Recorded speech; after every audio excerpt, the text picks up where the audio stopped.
Halo, assalamualaikum. Izin bertanya Ustaz, apakah atas itu bulan Ramadan, bulan yang penuh dengan berkah? Baik, Bismillahirrahmanirrahim. Assalamualaikum warahmatullahi wabarakatuh.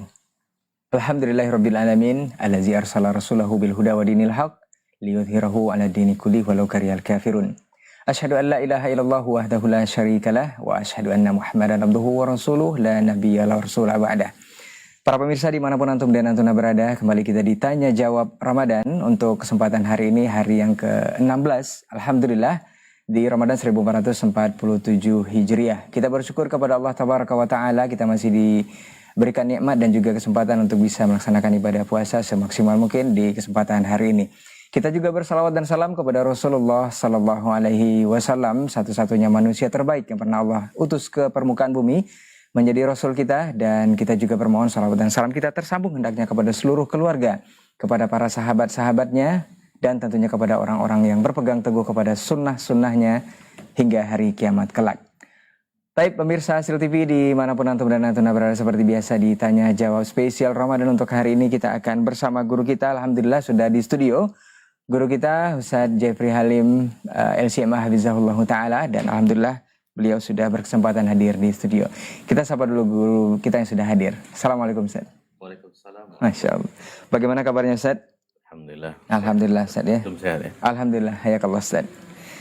Baik pemirsa dimanapun antum dan antuna berada, sebelum kita jawab berbagai persoalan antum di 0811755606 dengan memastikan sinyal bagus untuk yang menelpon langsung di telepon langsung ya, bukan di telepon WhatsApp-nya. Dan lebih fokus ke pesawat teleponnya agar pertanyaan yang antum sampaikan nanti ke Ustadz dan juga jawaban yang diterima bisa lebih dipahami.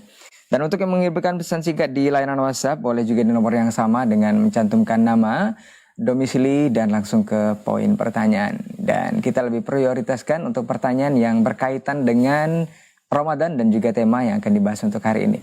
Dan sepertinya untuk hari ini kita akan minta sedikit, seperti biasa, sedikit nasihat pembuka dari guru kita, yaitu mengenai amalan di 10 terakhir Ramadan. Karena insya Allah kita disampaikan di 10 terakhir dan sampai akhir Ramadan insya Allah nantinya. Baik, untuk tidak memperpanjang mukadimah, kita akan langsung saja persilahkan kepada Ustadz untuk memberikan nasihatnya. Fadhil maskur Ustadz.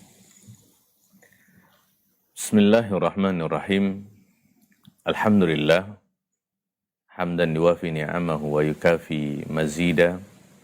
Ya Rabbana lakal hamdu kama yanbaghi li jalali wajhika wa 'azimi sultanik. Asyhadu an la ilaha illallah wahdahu la syarikalah wa asyhadu anna Muhammadan 'abduhu wa rasuluh.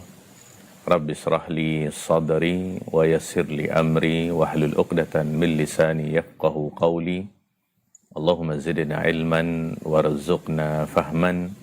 Allahumma allimna bima yanfa'una wanfa'na bima 'allamtana innaka ala kulli syai'in qadir.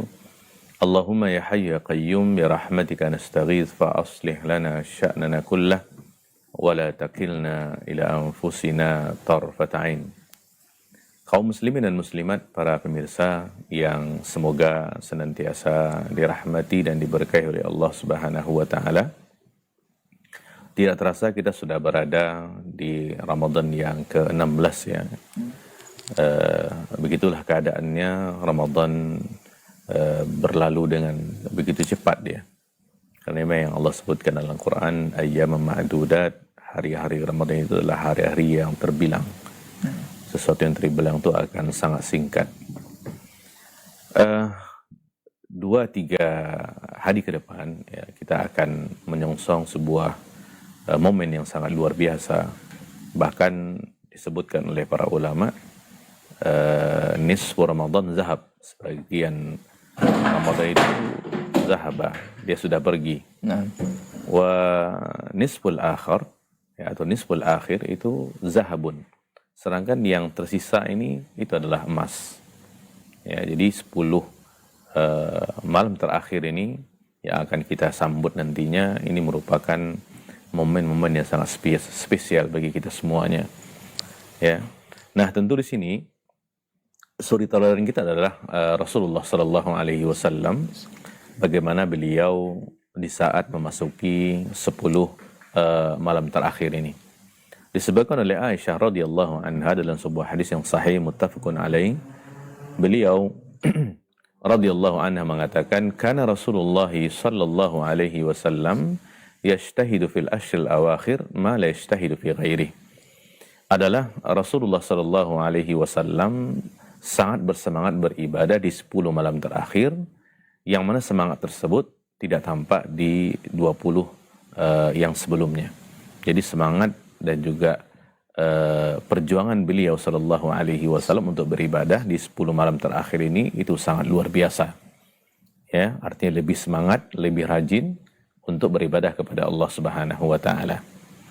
Nah, di sini para pemirsa dan pendengar yang dimuliakan oleh Allah Subhanahu wa taala, intinya amalan apa saja yang kita lakukan di malam tersebut, dan kalau seandainya malam itu bertepatan dengan malam Lailatul Qadar, maka amalan tersebut lebih baik pada 1000 bulan. Dan Nabi SAW memerintahkan kita untuk mencarinya. Ya, Nabi mengatakan di banyak hadis, taharraw Lailatul Qadri fil ashril awakhir min Ramadan. Carilah malam Lailatul Qadar itu di 10 malam terakhir daripada bulan Ramadan. Ya, kemudian Nabi kerucutkan lagi fil witri fil ashril awakhir min Ramadan, di malam-malam ganjil daripada bulan Ramadan. Artinya, para pemirsa yang dimuliakan oleh Allah Subhanahu wa taala, kita mencarinya tidaklah di waktu atau di malam yang sangat banyak. Dia hanya malam-malam yang terbilang gitu.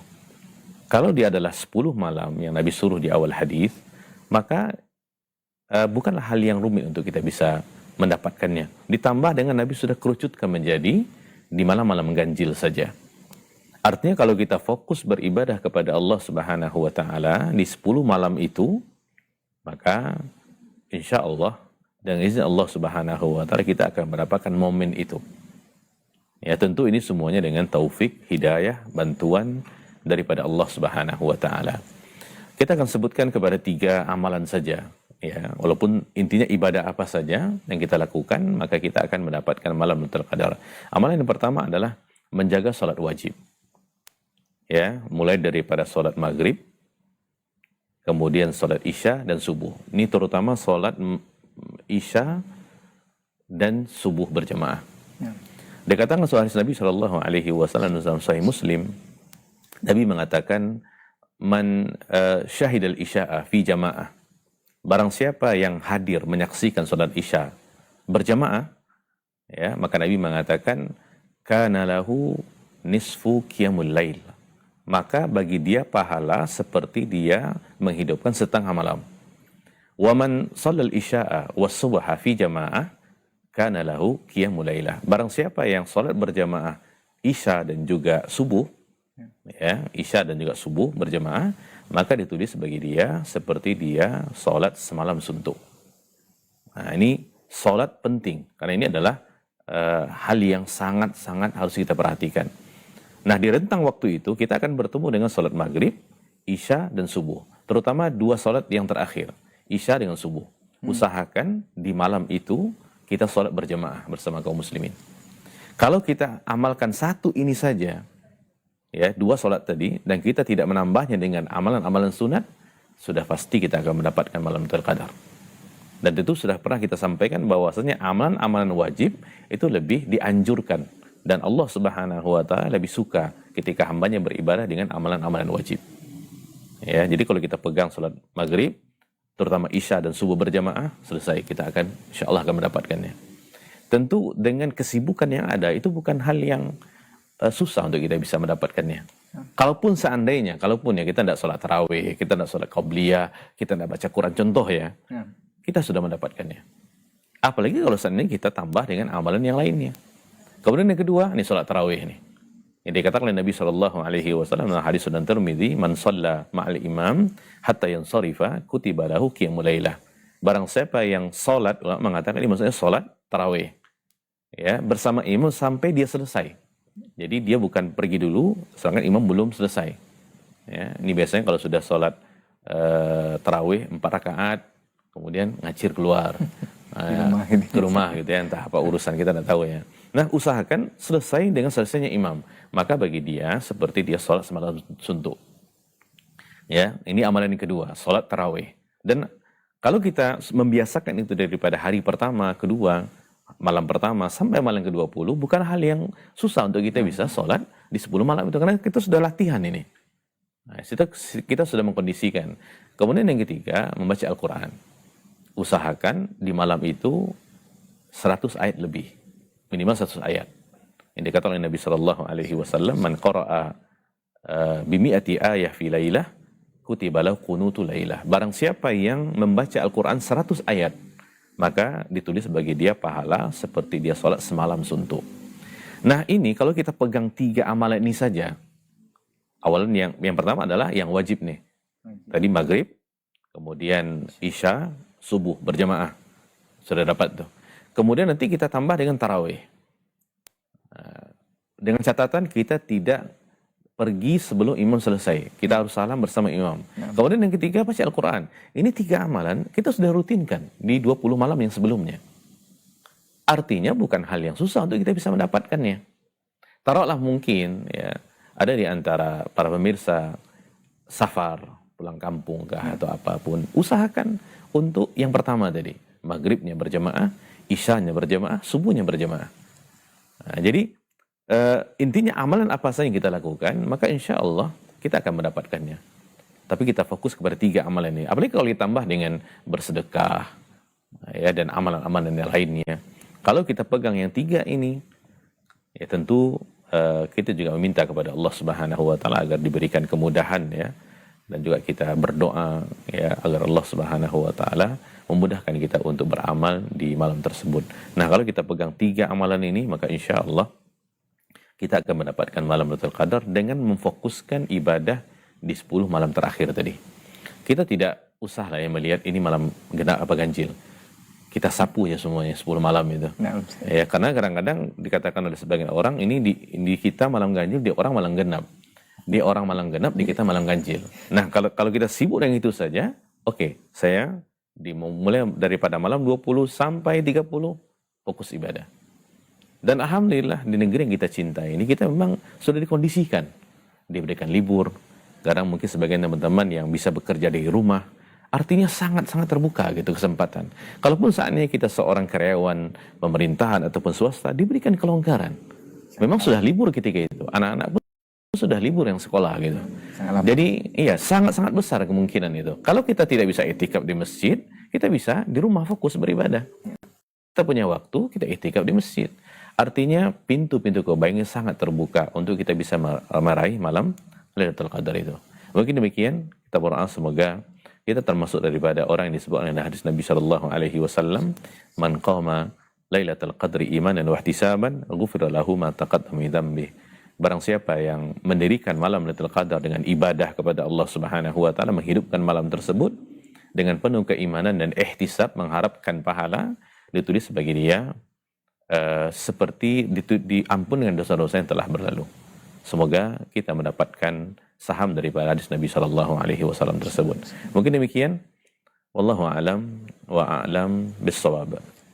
Baik, barakallahu fiik, jazakallahu khairan untuk nasihat pembukanya dari pertemuan kita hari ini, yaitu mengenai amalan yang dianjurkan atau sangat dianjurkan di 10 terakhir bulan suci Ramadan. Mudah-mudahan kita semua memang bisa memaksimalkannya sampai di akhir, karena seperti yang sudah disampaikan guru kita tadi, mulai dari amalan wajib yang kita jaga dan juga bacaan Al-Quran serta sholat tarawih yang memang sudah kita rutinkan dari malam pertama Ramadan ya. Itu tidak sulit seperti yang dijabarkan guru kita tadi, apalagi untuk negeri kita khususnya Kota Pekanbaru ini sangat terbuka sekali peluang-peluang seperti itu, dan di mana-mana masjid memang sudah membuka program-program itikaf dan segala macamnya, dan antum bisa memaksimalkannya dengan hal-hal yang sudah dimudahkan tersebut. Baik, Ustaz kita izin untuk seperti sudah ada telepon, kita jawab telepon terlebih dahulu di 0811755606. Halo, assalamualaikum. Waalaikumsalam warahmatullahi wabarakatuh. Baik, dengan siapa di mana Bapak? Dengan keadaan dari Cianjur. Iya, silakan Bapak yang di Cianjur, pertanyaannya kepada Ustadz. Assalamualaikum warahmatullahi wabarakatuh, Pak Ustadz. Waalaikumsalam warahmatullahi wabarakatuh. Saya ingin bertanya tentang masalah kesalahan bacaan imam di dalam surat Al-Fatihah di dalam surat Ustaz. Kalau misalkan ada imam di ayat ihdinas siratal mustaqim, Ustaz, di kata sirotol itu shotnya itu tipis sehingga mirip dengan sin Ustaz, Ya. Jadi apakah ini kesalahan yang fatal? Apa maknanya kalau misalkan diganti dengan sin Ustaz? Dan apakah sholat si makmum itu sah terhadap imam yang seperti itu Ustaz? Baik. Itu saja Pak. Ya Ustaz, jazakumullah khair. Assalamualaikum warahmatullahi wabarakatuh. Waalaikumsalam warahmatullahi wabarakatuh. Dari Cianjur mengenai bacaan Al-Fatihah ini Ustaz. Ya. Seorang imam Ustaz. Nah, Ustaz. Baik, terima kasih kepada Bapak di Cianjur ya. Semoga Allah jaga beliau, keluarga ini kita semua. Kita mengetahui ya bahwasanya membaca Al-Fatihah itu adalah rukun. Ya. Rukun ini adalah sesuatu yang harus ada dalam sebuah ibadah. Ada rukun, ibadah sah. Tidak ada rukun, ibadah tidak sah. Begitu prinsipnya. Nah, tentang masalah membaca Al-Fatihah, tentu di sini harus tepat ya secara bacaan, tajwid, dan makharijil hurufnya. Karena yang kita ketahui dalam bahasa Arab sedikit saja berubah, itu akan berubah maknanya. Ya. Nah, kalau kesalahan-kesalahan di bacaan ini ada pada Al-Fatihah, ya, maka ini sangat fatal. Ya, apalagi kalau seandainya kesalahan-kesalahan itu sifatnya jali.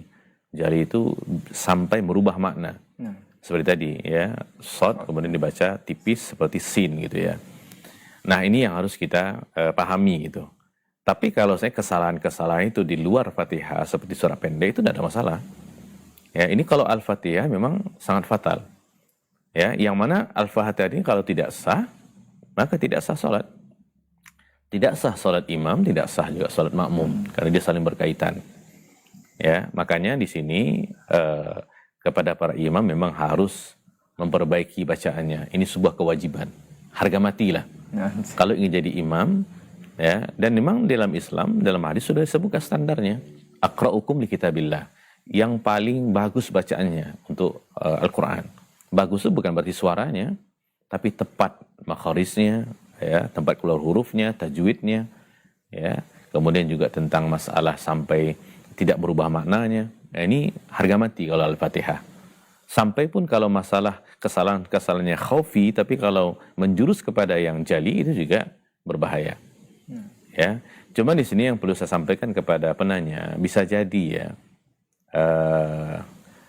imam itu adalah seseorang yang ahli qiraat ya.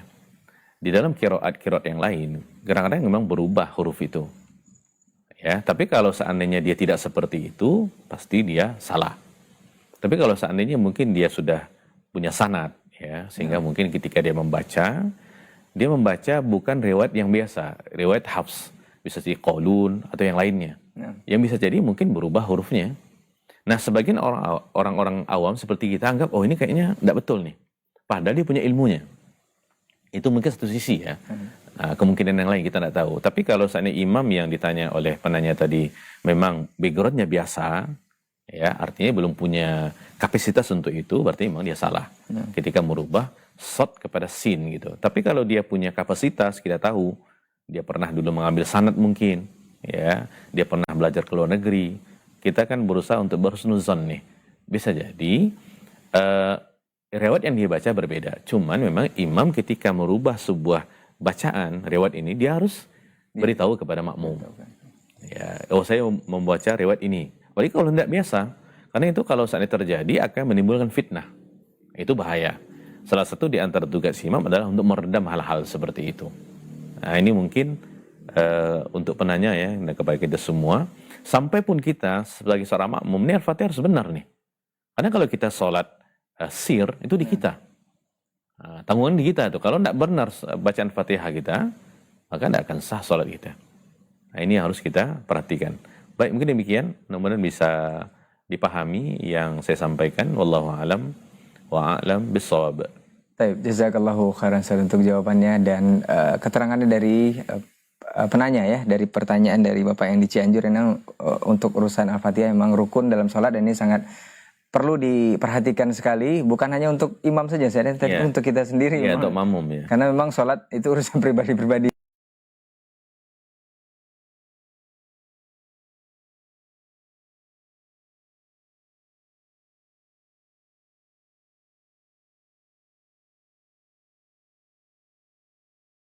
dulu pertanyaannya kepada Ustaz. Fadal. Ya, Ana ada 3 pertanyaan singkat nih Ustaz. Masya Allah.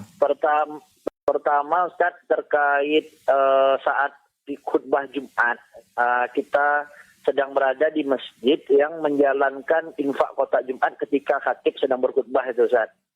Kalau Anda pernah dengar kan itu kan bisa menggugurkan pahala Jumat kita tuh Ustaz.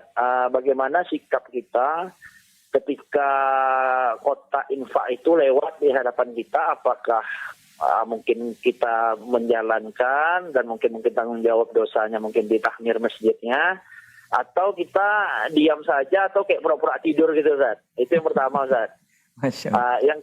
Yang kedua Ustaz, Ana kemarin tarawih itu, jadi sebelah Ana itu anak kecil itu dia sepertinya ngompol gitu kan, terus ada kena menempel agak basah gitu di bagian celana bawah sebelah kiri Ana itu, di kain celana kita itu. Itu bagaimana sikap kita Ustaz? Apakah memang mesti karena najis harus ganti celana, tapi kan nggak mungkin karena kita rumah jauh gitu kan? Atau mungkin seperti apa Ustaz? Mengalirkan air atau gimana gitu Ustaz? Anaknya laki-laki perempuan Pak, bayinya? Anak kecil umur SD Ustaz. Laki-laki apa perempuan? 4 tahun. Laki-laki. Oh ya, SD ya? Laki-laki Ustaz. Dia sebenarnya anak orang lain Ustaz, yang persis karena sebelah kiri kita sholat gitu. Gitu. Yang ketiga Ustaz, terkait yang 10 malam terakhir itu, kan salah satu sunnah dari Nabi itu kan mengencangkan ikat pinggang kan, tidak menyentuh istrinya selama 10 malam terakhir Ramadan itu. Itu batasannya bagaimana Ustaz? Apakah memang tidak menyentuh itu maksudnya tidak berjima, atau memang tidak boleh seperti memeluk atau berciuman sama sekali Ustaz? Karena mungkin khusus Ana mungkin itikaf itu cuma separuh malam sampai jam 12 atau sampai jam 1 malam gitu Ustaz, karena besoknya kerja gitu kan. Apakah ketika kita menjalankan sunnah seperti itu, apakah itu berlaku juga untuk kita yang itikaf separuh malam seperti itu? Kemudian batasannya itu apakah tidak boleh sampai jima saja, atau berpeluk bercium itu tetap dibolehkan? Itu saja Ustaz. Jazakallahu khairan. Barakallahu fiik. Assalamualaikum warahmatullahi wabarakatuh. Waalaikumsalam warahmatullahi wabarakatuh. Masya Allah, komplit pertanyaan. Ya baik, terima kasih kepada Bapak di Kota Pekanbaru ya. Semoga Allah jaga Bapak, keluarga kita semua. Yang pertama tentang masalah ketika sholat Jumat, kebetulan kotak infak jalan. Nah, ini mungkin nasihat untuk kita semua, terutama DKM masjid ya. Memang sunnahnya ketika khatib sudah mimbar, makmum itu fokus mendengar khutbah. Jangan sibukkan dengan kotak infak itu. Kalaupun ingin dijalankan sebelum dan sesudah. Sebelum khatib naik mimbar, pas pengumuman itu biasanya ya khatib fulan, nah itu. Atau setelah sholat selesai. Setelah Jumat. Ya, setelah Jumat. Jadi ada solusinya gitu. Kenapa kita mesti menjalankan itu ketika khatib naik mimbar? Karena kita justru malah mengganggu konsentrasi makmum, dan itu menyalahi sunnah. Karena memang dalam hadis Nabi SAW mengatakan, man massal hasa faqad lagha.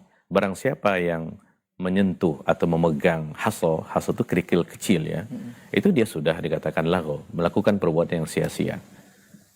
Tambahan hadis, walaupun diperdebatkan, barang siapa yang melakukan perbuatan yang sia-sia, fala jum'atalah, tidak sah Jumatnya. Ada yang mengatakan bukan tidak sah, tapi tidak sempurna. Nah, itu pemahaman para ulama. Ada yang mengatakan tidak sempurna, ada yang mengatakan tidak sah. Ini kalau tidak sah, ini berbahaya nih. Apalagi kalau saat itu muncul daripada tindakan kita pada awalnya, DKM masjid. Panitia dan selanjutnya lah. Mungkin kalau alasan nanti kalau tidak jalan Ustaz, bagaimana infaknya? Ada solusi yang lain. Bukan tidak jalan sama sekali. Nah, ketika itu juga jamaah sedang berkumpul, sedang duduk. Nah, gitu. Jadi ketika sebelum khatib mimbar silahkan. Nah, setelah salat pun setelah salam langsung, tidak ada masalah. Orang yang paling tepi yang diletakkan kotak infak di dia, jalankan. Berikan arahan di pengumuman nanti sehingga jamaah memahaminya. Jadi insya Allah kita bisa menjalankan sunnah, kemudian kita juga bisa mencari solusi untuk masalah kita, infak itu. Dan kita tahu masjid operasional berdiri daripada wakafnya, infaknya kaum muslimin. Nah, ya, jangan sampai kita ingin sesuatu ya yang sunnah sebenarnya, tapi kita justru malah meninggalkan sunnah yang lainnya. Bahkan meninggalkan itu berdampak kepada tidak sahnya sholat Jumat kita. Dan seseorang yang melakukan itu, dia berkontribusi, maka jelas nanti akibatnya kepada dia juga. Nah, ini yang pertama tentang masalah pertanyaan. Jadi tidak usah dan jangan disebarkan infak itu ketika khatib naik mimbar, itu jangan. Baik, kemudian yang kedua tentang yang tadi Bapak tanya, sholat. Apa sikapnya gimana Ustaz? Kalau kejadian gitu Ustaz? Apa dia pura-pura tidur atau gimana? Ya, kalau betul kejadian, tidak ada masalah, kita jalankan aja. Tapi kita tak fokus kepada khatib. Kita tidak usah pura-pura tidur, ya, atau kita biarkan saja, jangan. Diambil saja, dianikan. Karena sebenarnya intinya itu jangan sampai menghilangkan fokus kita untuk mendengar khutbah. Itu sebenarnya. Nah, setiap tindakan, perbuatan yang dapat menghilangkan itu dilarang. Nah, kita berusaha, kalau memang sudah seperti itu, ya, mungkin kita tidak tahu, ya, mana tahu kita singgah sebentar di masjid itu, kemudian kita sholat Jumat, kemudian pas khatib mimbar lewat. Kita semampunya jalan, ambil, kemudian edarkan tanpa menghilangkan fokus kita. Insya Allah ada masalah. Cuman memang kita perlu melihat hal-hal seperti ini. Kalau masjidnya seperti ini, mungkin kita coba hindari. Kita kasihkan masukan. Kita yakin, ya, saya pribadi yakin, ini mereka tidak tahu sebenarnya. Karena kebanyakan daripada ritual-ritual itu mereka lakukan karena pendahulunya juga seperti itu. Itu aja sebenarnya. Dan kalau mereka tahu DKM masjid ini, pasti mereka akan mendengarkan dan mematuhinya. Karena ini masalah agama. Ini untuk kesempurnaan gitu. Ya. Baik, mungkin demikian. Untuk yang kedua tentang masalah yang anak kecil tadi, ya.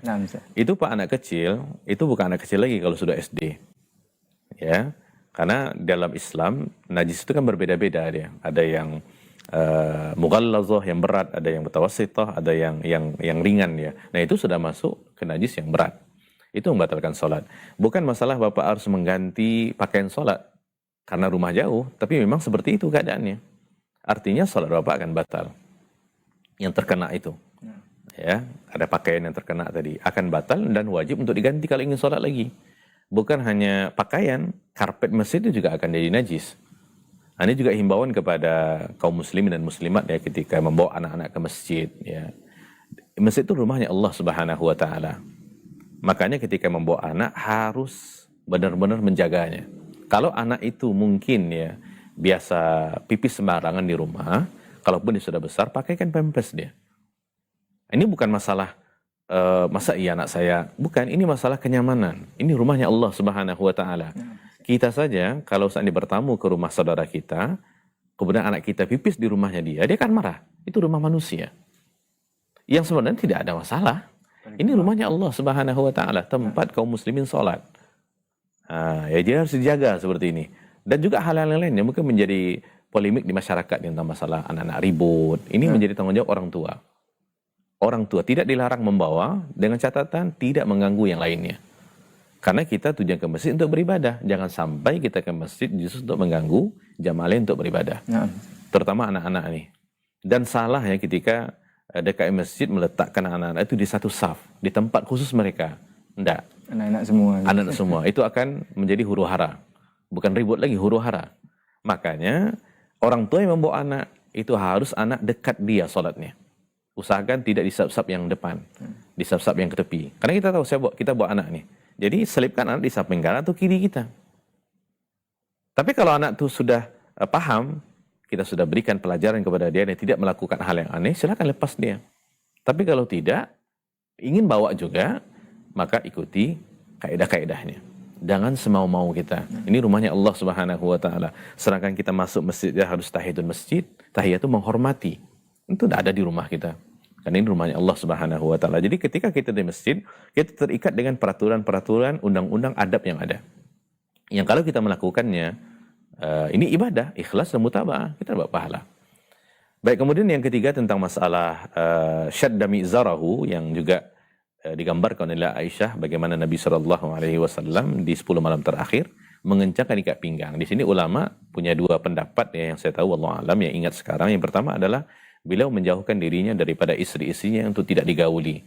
Yang kedua, itu bahasa kiasan ketika beliau semangat beribadah, sehingga ikat pinggangnya dikencangkan supaya tidak melorot ke bawah. Nah, kalau pemahamannya yang pertama, ya, memang Nabi menghindarinya untuk berjima, untuk melakukan hubungan biologis di malam Ramadan itu, terutama di 10 malam terakhir, agar beliau bisa fokus beribadah kepada Allah Subhanahu wa taala. Ya. Jadi lebih kepada hubungannya, bukan sebatas pemanasan-pemanasannya. Kalau pemanasannya tidak ada masalah, itu pun dengan catatan kalau seandainya kita tidak melangkah ke yang lebih berat daripada itu. Karena sebenarnya ini perbuatan yang halal. Di malam hari sah-sah saja. Bahkan itu pahala. Ya, tapi masalahnya ada momen yang lebih penting daripada itu. Nah, itu aja sih sebenarnya. Prioritas gitu. Nah, ya. Artinya kalau seandainya seseorang mungkin dia merasa ya, enggak apalah kalau saya ini tapi tidak fokus, berarti dia lebih pintar daripada Nabi SAW dengan pendapat itu gitu ya. Makanya kita di sini bukan tidak boleh, sah-sah saja, bahkan pahala. Dan itu di bulan Ramadan, cuman ada sesuatu yang lebih kita kejar, prioritaskan. Apa dia? Fokus beribadah di 10 malam terakhir. Apalagi kalau malam-malam ganjil. Kalau bahasa kitanya, nanti-nantilah dulu. Gitulah bahasa kitanya. Masih banyak waktunya. Gitu. Jadi kita harus juga melihat gitu. Karena ini momen jarang-jarang gitu. Ya, apapun maknanya, apakah memang jimatnya dilarang atau juga pemanasan-pemanasan dilarang, kita berusaha untuk menjauhkan itu. Sehingga kita tidak kepikiran lagi ke arah itu. Nah itu maksudnya. Kita ini malam Lailatul Qadar, 10 malam terakhir ini. Yang dinanti-nanti. Dan kita disuruh mencarinya oleh Nabi SAW bukan di 360 malam. Cuma di 10 malam. Dikerucutkan menjadi 5 malam saja untuk fokus gitu. Nah gitu. Baik, mungkin demikian Pak. Mudah-mudahan kita diberikan kemudahan oleh Allah Subhanahu wa taala untuk beribadah di semua malam itu. Wallahu a'lam wa a'lam bishawab. Baik, jazakallahu khairan untuk jawaban dan penjelasannya. Panjang lebar untuk 3 poin di pertanyaan di hamba Allah di Pekanbaru ya. Barangkali juga ini mewakili pertanyaan dari sebagian besar kaum muslimin yang beribadah di bulan suci Ramadan di kesempatan hari ini. Dan mudah-mudahan bisa memaksimalkan 10 terakhir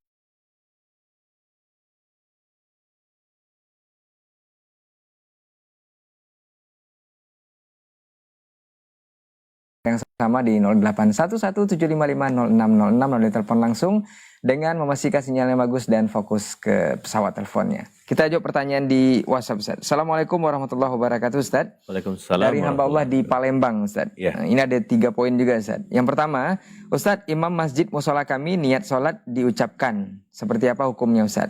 Sholatnya sah apa tidak? Dilafazkan maksudnya. Yang kedua, bacaan Al-Fatihah, bacaan basmalahnya dibaca sir atau jahar kah Ustaz? Untuk sholat jahar dan bacaan surat.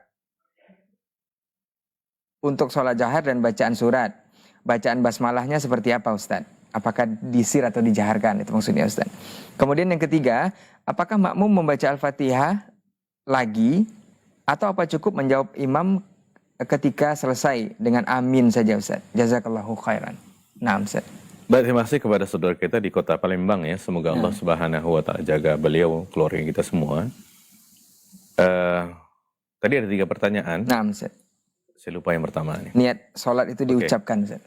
Tentang masalah melafazkan niat. Ya. Ibadah ya itu diterima oleh Allah Subhanahu wa taala ketika memenuhi 2 syarat, ikhlas dan mutaba'ah. Mutaba'ah ini adalah hendaklah kaifiyah ibadah itu sesuai dengan tuntunan Nabi. Dari A sampai Z. Jadi bukan hanya materinya saja, tapi kaifiyahnya juga, tata caranya. Nah, di sebagian kita yang mengklaim bermadzhab Syafi'i, kadang-kadang melafazkan niat. Ini yang kita pelajari sejak kecil dahulunya. Ya, sebelum sholat, usolli, fardul maghribi, salasa raka'atin, ma'muman atau imaman seperti itu ya. Dan itu diajarkan memang. Nah, setelah kita mempelajari fikih ini, sesuai dengan ilmu dan juga kesempatan yang diberikan Allah Subhanahu wa taala, kita tidak menemukan itu di kitab-kitab fikih Syafi'i yang mu'tamad ya. Kan kalau dalam madzhab Syafi'i, beliau ada kitab Al-Um, itu fikihnya beliau rahimahullah. Kemudian juga kitab yang mu'tamad itu yang menjadi acuan adalah untuk Al-Um itu fikih Syafi'i ini adalah kitab Al-Majmu' Syarhul Muhadzab punya Imam Nawawi rahimahullah. Nah, ini menjadi acuan gitu untuk benar apa tidaknya itu. Dan di dalam kitab Al-Majmu' itu tidak ada itu. Bahkan kalau kita tengokkan ya, kita perlihatkan kepada dahulunya ada dosen-dosen di Jami' Islamiyah dahulunya kita belajar. Mereka mengatakan hadhi laysat al-Arabiyah, ini bukan bahasa Arab ini. ini orang Indonesia berbahasa Arab, usolli itu. Karena dalam bahasa Arab seperti itu. Ya, jadi memang bukan itu. Bukan.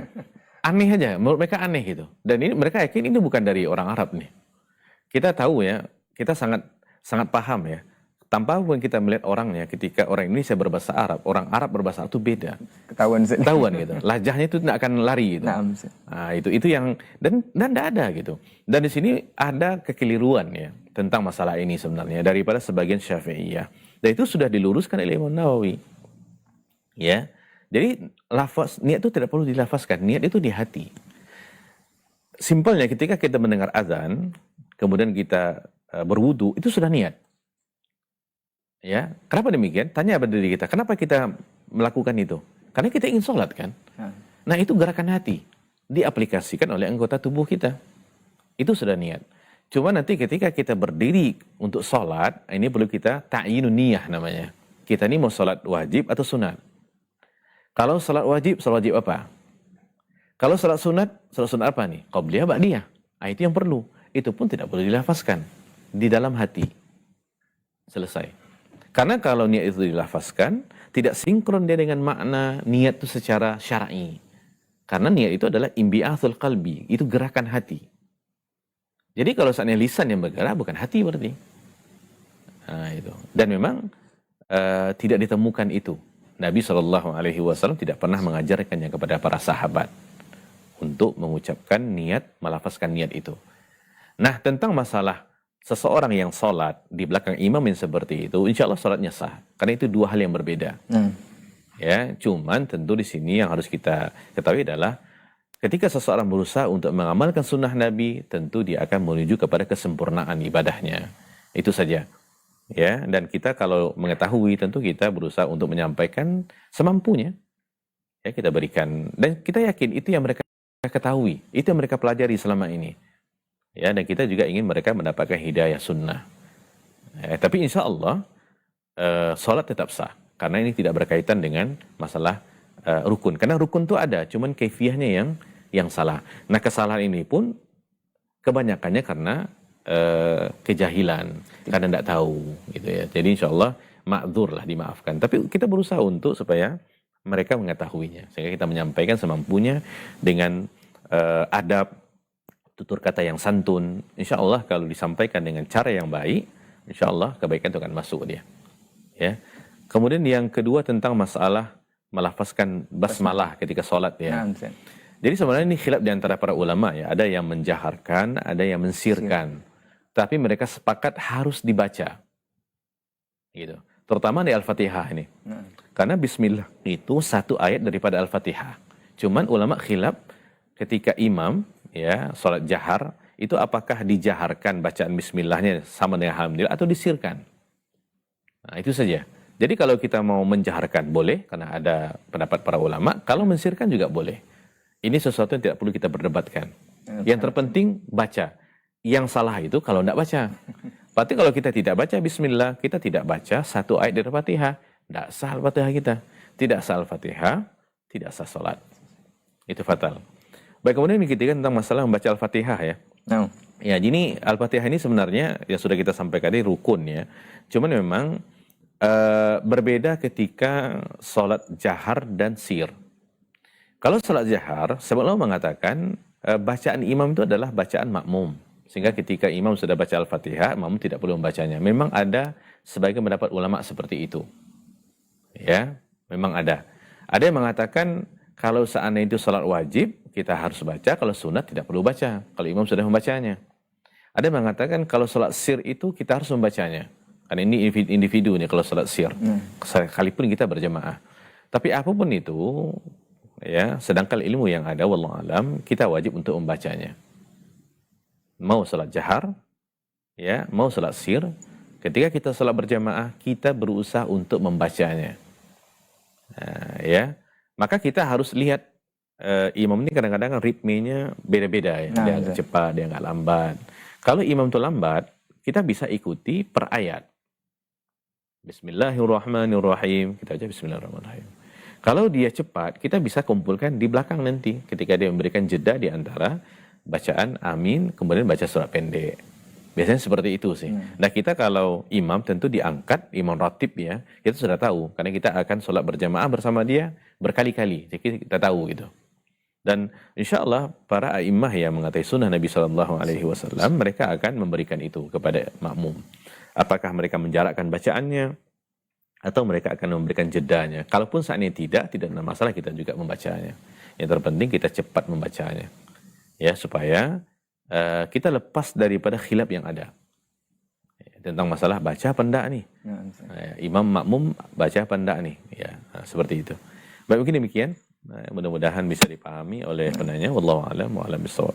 Baik, barakallahu fiik, jazakallahu khairan untuk penjelasannya. Untuk pertanyaan dari saudara kita di Palembang, Sumatera Selatan ya, semoga bisa menjawab dan tentunya ini juga merupakan ilmu untuk kita bersama di kesempatan sore hari ini. Kita akan jawab pertanyaan berikutnya sembari kita menunggu telepon antum di 081175500606 melalui telepon langsung dengan memastikan sinyal yang bagus dan fokus ke pesawat teleponnya saat menelpon. Kita lanjut ke pertanyaan di WhatsApp, Ustaz. Assalamualaikum warahmatullahi wabarakatuh, Ustaz. Semoga Allah merahmati Ustaz dan keluarga. Ustaz mau bertanya, bolehkah kita berkumur-kumur saat berpuasa walaupun tidak dalam kondisi berwudu? Dalam tanda kurung, Ustaz hanya pengen berkumur-kumur saja. Mengingat kalau berkumur-kumur sulit sekali untuk 100% memuntahkan airnya keluar. Jadi ada kemungkinan Ustaz ada sisa air di dalam mulut. Syukron Ustaz. Ini waktu puasa? Nah, Ustaz. Baik. Terima kasih kepada yang bertanya. Semoga Allah jaga beliau dan kita semua. Tentang masalah berkumur-kumur. Ini berkumur-kumur, ya, al-matmadah itu satu di antara sunat-sunatnya wudu. Nah. Ya, kita dianjurkan untuk melakukannya. Dan Nabi SAW mengatakan khusus tentang masalah orang yang sedang berpuasa. Nabi mengatakan wabalik fil istinsyak ma lam takun sa'iman. Ya, berlebih-lebihlah di dalam berkumur-kumur, ya, fil matmadah wal istinsyak selama tidak dalam keadaan puasa. Nah, jadi kalau seandainya tidak puasa, kita boleh berkumur-kumur. Sekali, 2 kali, 3 kali. Tapi kalau berpuasa, cukup sekali saja. Untuk menghindari supaya jangan ada sisa-sisa air itu yang masuk ke dalam rongga kita. Nah, itu untuk menghindari itu. Ini namanya sadu zara'nya ini. Karena kadang-kadang tidak terkontrol dia kalau sudah begini, kan, dan kita tahu sifat air mencari tempat yang rendah. Ya, dia akan, kalau kita menyengaja untuk itu, apalagi kalau sudah punya niat. Nah itu bahaya. Biasanya anak-anak ya, nanti mereka kata ini rahmat dari Allah, katanya. Ini berkah Ramadan. Sama kan berkah gitu ya. Nah, ini bencana. Karena itu akan bisa membatalkan ibadah puasanya. Tapi kalau seandainya tidak dalam keadaan puasa, silakan. Nabi sudah mengatakan wabaligh. Nah itu. Sama apakah berkumur-kumur ataupun istinsyak, masukkan air ke dalam hidung. Karena itu rongga-rongga ya. Kita khawatirkan nanti. Kalaupun kita tidak berniat, tapi kalau termasuk dia, itu sudah melepaskan dahaga. Jangan sampai, dan kita harus bijak ya dalam beramal itu. Nabi sudah sebutkan itu. Bagaimana kondisinya kalau kita dalam keadaan puasa. Jadi kalau berpuasa, bolehkah berkumur-kumur? Boleh, tapi jangan berlebihan.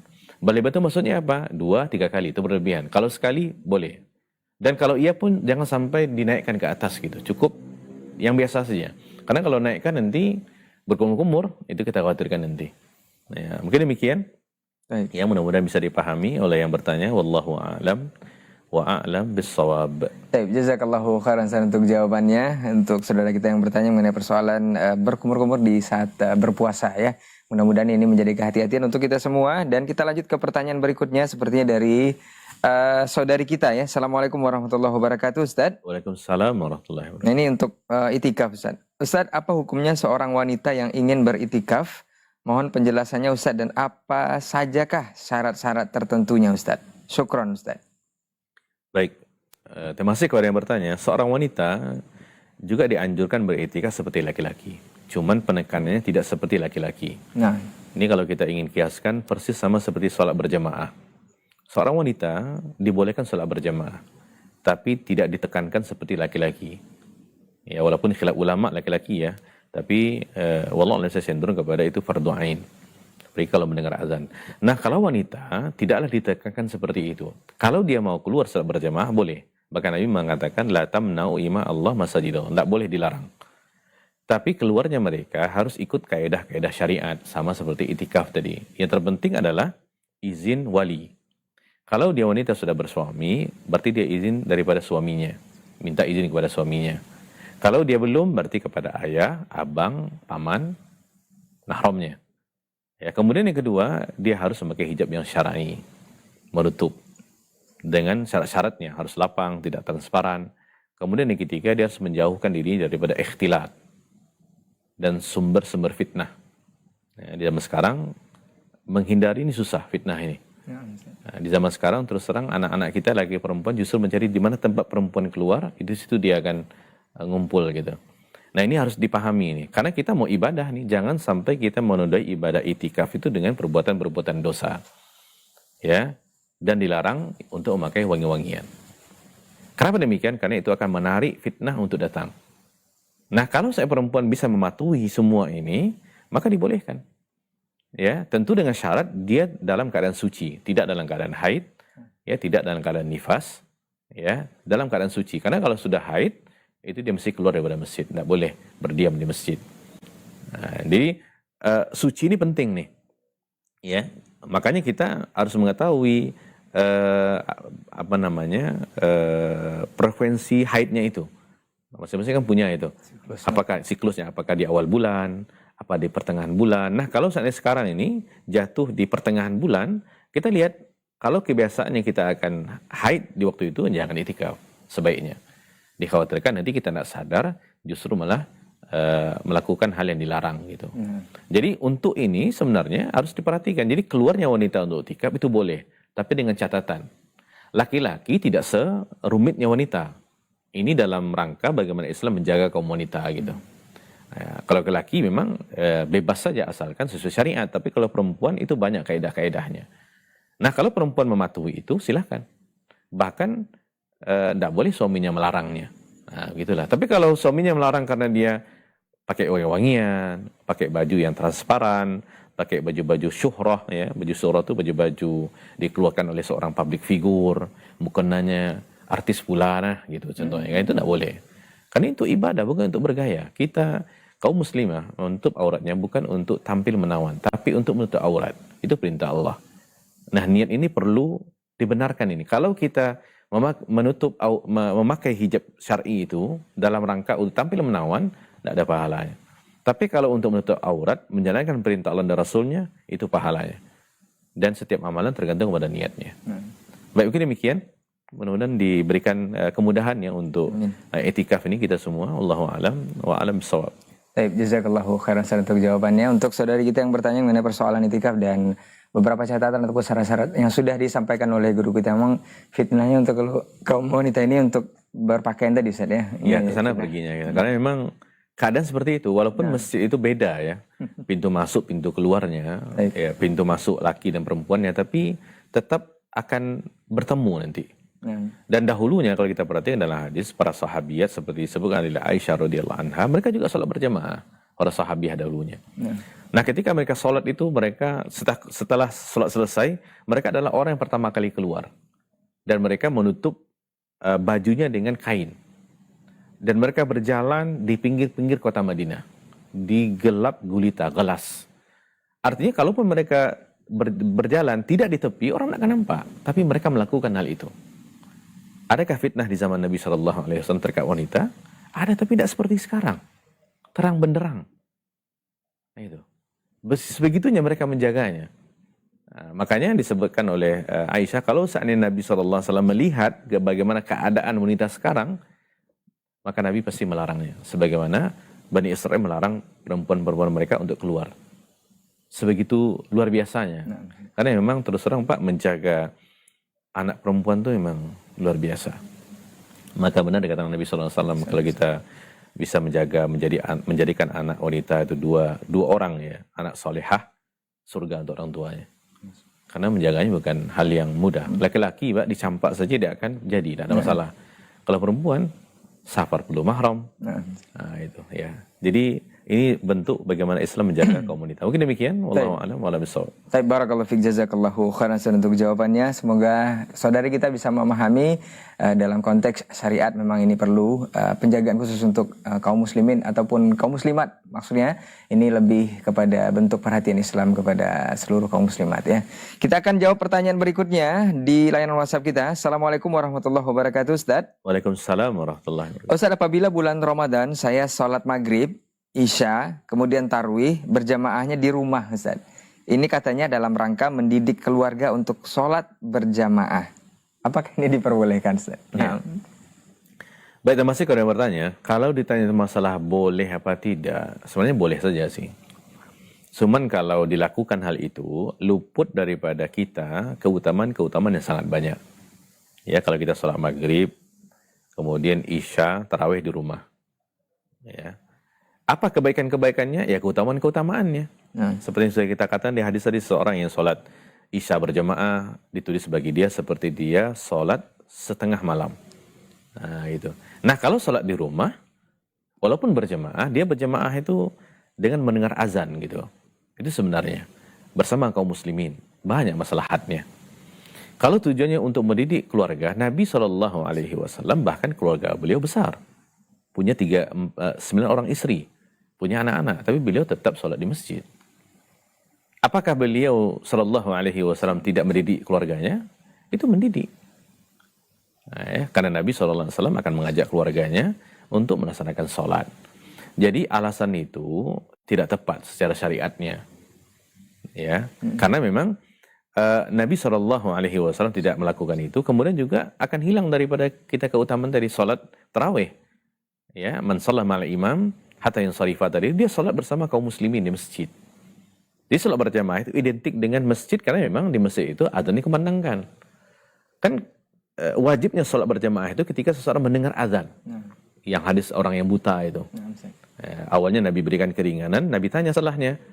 Ya, hal sami'tan nida, dia katakan iya, Nabi katakan fa'ajib, itu dia. Sedangkan di rumah itu tidak gitu. Kalaupun kita azan untuk kita sendiri aja. Beda dalam kondisi-kondisi tertentu ya, seperti hujan atau mungkin rumah kita jauh daripada masjid, itu beda. Ya, ini kalau rumah kita seperti yang pernah kita katakan di sini ya. Kota Pekanbaru ini kita mau pilih masjid yang mana? 2, 3, 4, 5 masjid corongnya ke rumah kita gitu. Jadi tidak ada alasan karena kita mendengar azan.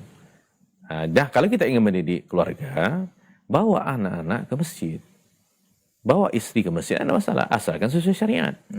Bawa anak-anak ke masjid, ajarkan kepada mereka adab-adab masjid.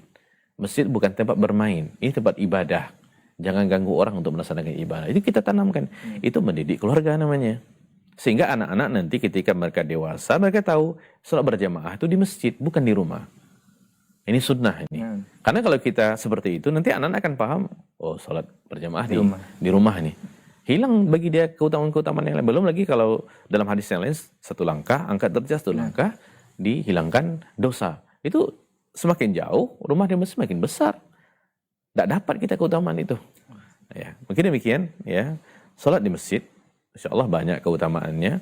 Kalau alasan mendidik anak seperti mendidik keluarga, seperti yang saya katakan tadi, ada solusi yang lainnya, lebih syariat ya. Secara syar'inya, ajak anak keluarga ke masjid untuk sholat berjamaah. Sholat maghrib, ya, sholat isya, sholat tarawih apalagi, ya, insya Allah itu pahala kepada kita. Baik, mungkin demikian. Allahu a'lam wa a'lam bishawab.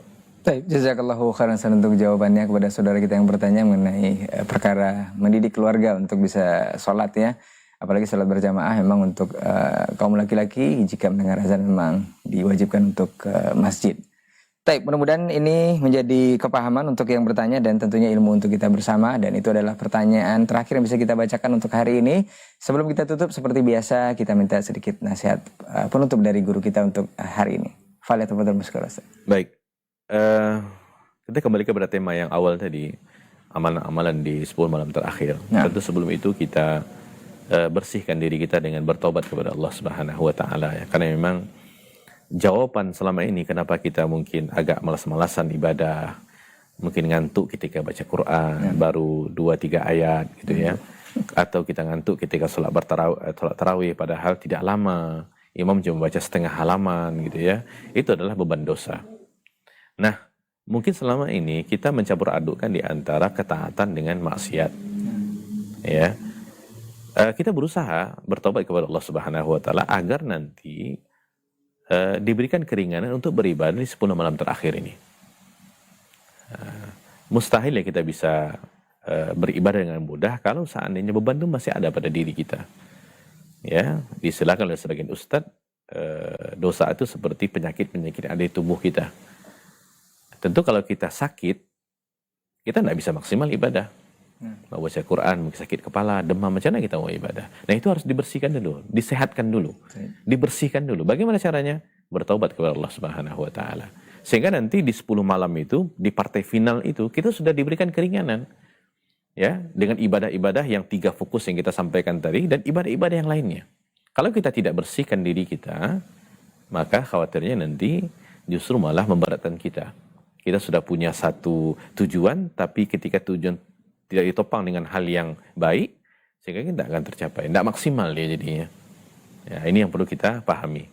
Ya, karena taubat itu, karena dosa itu menjauhkan kita dari Allah Subhanahu wa taala. Mungkin demikian, berdoalah kepada Allah, minta taufik dan hidayah, diberikan keringanan, semoga Allah memudahkan hati kita untuk tunduk taat kepada Allah Subhanahu wa taala. Mungkin demikian, wallahu a'lam wa a'lam bis-shawab.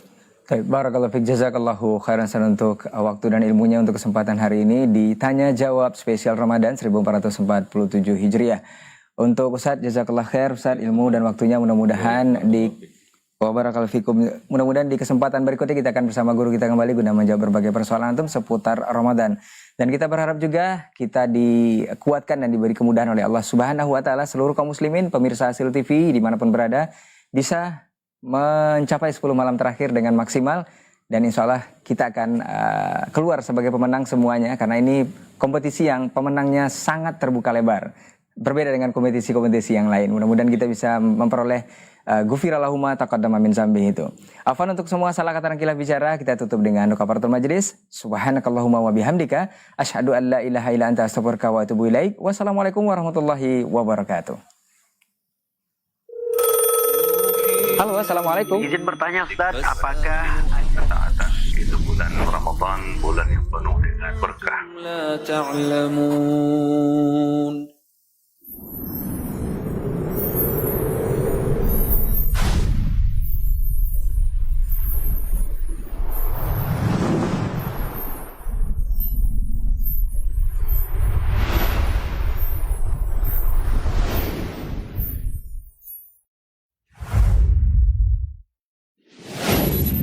Assalamualaikum warahmatullahi wabarakatuh. Saudara-saudariku, para pemirsa Asil TV dimanapun Anda berada, rahimani wa rahimakumullah. Semoga antum selalu berada dalam lindungan Allah Tabaraka wa Ta'ala, dan semoga kesehatan, keberkahan, rahmat dan nikmat Allah Tabaraka wa Ta'ala selalu meliputi Anda semuanya.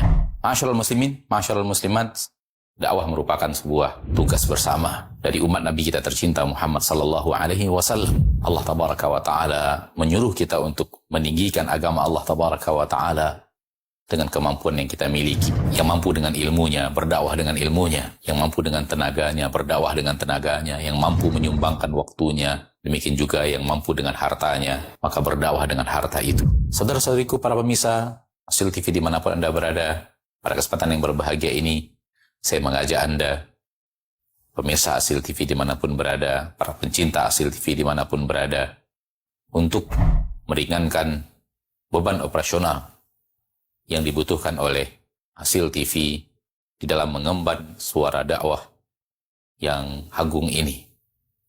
Mari infakkan sebahagian daripada yang Allah Tabaraka wa Ta'ala mudahkan kepada kita, dari apa yang Allah rezekikan kepada kita, guna kepentingan syiar dakwah melalui media-media, di antaranya adalah Asil TV. Melalui Asil TV, sangat banyak saudara-saudari kita kaum muslimin dan muslimat yang bisa mendapatkan dakwah di bumi yang sangat jauh, di negeri yang sangat terpencil. Bahkan tidak sedikit dari mereka yang mendapatkan hidayah kepada sunnah Rasulullah SAW melalui media Asil TV yang kita cintai. Semoga apa yang antum berikan merupakan pembuka kebaikan